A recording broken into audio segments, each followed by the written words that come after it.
जदयू में उपेंद्र कुशवाहा की घर वापसी की चर्चा शुरू होने के पीछे का रहस्य क्या है? क्या सचमुच जदयू में उपेंद्र कुशवाहा की घर वापसी हो रही है? उत्तराधिकारी की तलाश में जुटी जदयू क्या सचमुच उन्हें अपने आप में शामिल कराने के लिए बेताब है? क्या एनडीए में उपेंद्र कुशवाहा घुटन महसूस कर रहे हैं? क्या एनडीए में उन्हें अब अपना भविष्य नहीं दिखाई दे रहा है? उपेंद्र कुशवाहा और नीतीश कुमार की केमिस्ट्री कैसी है जो फिर एक बार दोनों आपस में जुटने के लिए बेचैन हैं? और बेचैन हैं कि नहीं, ये चर्चा क्यों हो रही है?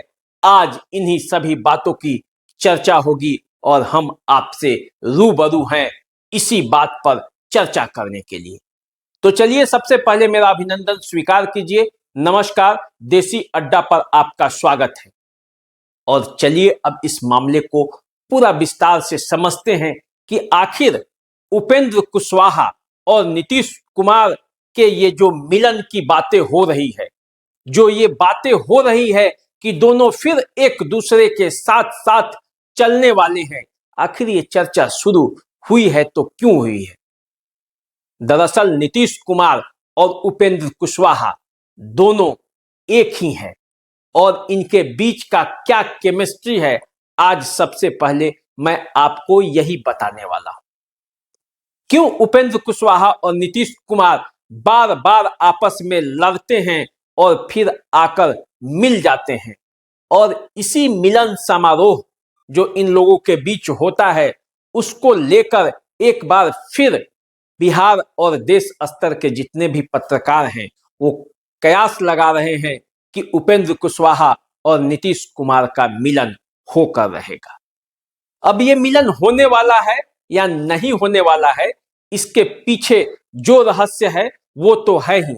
आज हम कुछ अतीत की बातों को आपसे साझा करते हैं और इसको देखिए आप और समझिए कि क्या वास्तव में क्या नीतीश कुमार और उपेंद्र कुशवाहा का मिलन हो सकता है, और यदि कोई ये इस बात को कह रहा है तो क्यों कह रहा है। आइए देखिए, नीतीश कुमार और उपेंद्र कुशवाहा दोनों लव कुश समाज से आते हैं। दोनों लव हैं और कुश हैं, यानी कि भाई भाई हैं। राजा रामचंद्र जी, कहा गया है कि राजा रामचंद्र जी के दो लड़के लव और कुश थे और ये उन्हीं के संतान हैं। बनवासी लव कुश के ये संतान हैं और इसलिए ये शुरू से बिहार की राजनीति में जब से नीतीश कुमार का उदय हुआ है ये लव कुश समीकरण चलते रहा है। अब दोनों नेता को पलटी मारने में कोई परहेज नहीं है। दोनों जब समय मिलता है एक दूसरे के पाले में बदल लेते हैं। नीतीश कुमार कब भाजपा में चले जाएंगे और भाजपा छोड़कर कब वो लालू यादव की पार्टी से मिल जाएंगे, कहा नहीं जा सकता। इसी तरह उपेंद्र कुशवाहा कब किधर जाएंगे ये कहा नहीं जा सकता।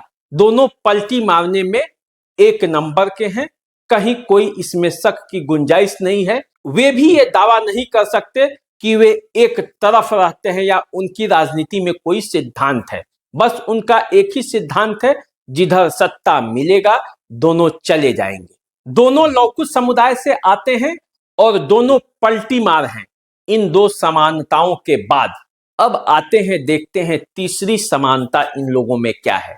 इन दोनों में तीसरी समानता ये है कि ये जिस पार्टी में जाते हैं या जिस पक्ष के होते हैं बस उसी का खिलाफत शुरू कर देते हैं। आप नीतीश कुमार को देखते होंगे, जब भाजपा में रहते हैं तो उनको भाजपा की बुराई दिखाई देने लगती है, जैसे ही राजद में आते हैं और उनको राजद की बुराई दिखाई देने लगती है और हमला बोलने लगते हैं। यही हाल उपेंद्र कुशवाहा का है।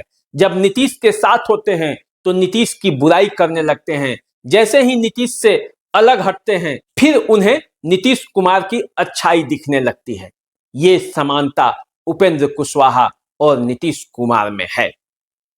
हालांकि उपेंद्र कुशवाहा और नीतीश कुमार की राजनीति भी एक दूसरे से जुड़ी हुई है। जब नीतीश कुमार समता पार्टी के बड़े नेता थे तो उन्होंने ही उपेंद्र कुशवाहा को विधायक दल का नेता बनवाया था और उपेंद्र कुशवाहा की राजनीति पूरे बिहार में एक रंगत में थी। जब उपेंद्र कुशवाहा की नीतीश कुमार से अदावत हुई तो उनकी राजनीति थोड़ी हल्की हो गई, फीकी पड़ गई। तब उन्होंने एनडीए की ओर रुख किया और 2014 के चुनाव में वे एनडीए के साथ हो गए और एनडीए ने उन्हें मंत्री भी बनाया। अब उपेंद्र कुशवाहा की राजनीति चमक उठी और पूरे बिहार में उपेंद्र कुशवाहा का एक राजनीति में कद हो गया, वो केंद्रीय मंत्री जो हुए। लेकिन जैसे ही वे केंद्रीय मंत्री हुए फिर उनकी महत्वाकांक्षा बढ़ी और भाजपा से टकरार होने लगी और उसका नतीजा ये हुआ कि वो फिर पाला बदलकर राजद के तरफ आ गए, महागठबंधन के साथी बन गए।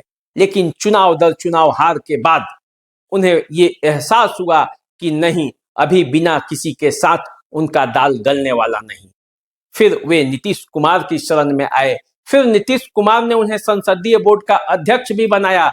लेकिन फिर जैसे ही राजद के साथ नीतीश कुमार का तालमेल बढ़ा, उपेंद्र कुशवाहा ने पाला बदल लिया, फिर अपनी पार्टी को पुनर्जीवित किया और नीतीश कुमार पर हमला बोलने लगे और फिर वो एनडीए के साथी घटक दल के तरफ अपना विचार व्यक्त करने लगे, उनके सहभागी के रूप में कार्य करने लगे। लेकिन अब अचानक ऐसा क्या हो गया कि उपेंद्र कुशवाहा की चर्चा ये होने लगी कि वे नीतीश कुमार के साथ आने वाले हैं। अब ये उपेंद्र कुशवाहा आने वाले हैं, आएंगे भी कि नहीं ये तय नहीं है, लेकिन मीडिया में इसकी चर्चा जोरों पर है। तो इसे क्या कहा जाए?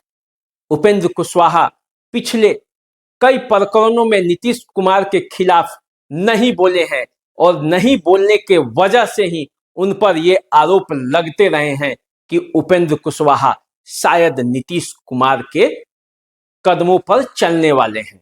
आने वाले समय में नीतीश कुमार के वे साथ दिख सकते हैं।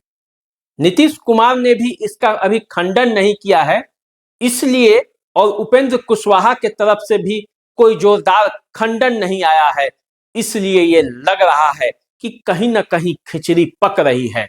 क्या सचमुच उपेंद्र कुशवाहा जदयू में आने वाले हैं? अब ये सवाल जो है इसका जवाब तो समय देगा। आने वाले कुछ दिनों में ये पता चलेगा कि उपेंद्र कुशवाहा जदयू में आ रहे हैं या नहीं, या ये बस एक विरोधियों का हवा है जो उन्हें एनडीए के तरफ से भी कमजोर करना चाहता है।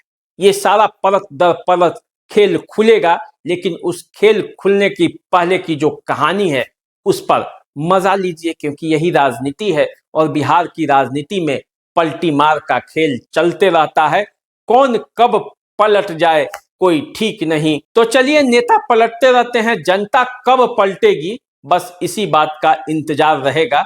आप हमारे साथ बने रहिए, देसी अड्डा को देखते रहिए, चैनल को सब्सक्राइब कीजिए, फेसबुक इंस्टाग्राम पर हमें फॉलो कीजिए। नमस्कार।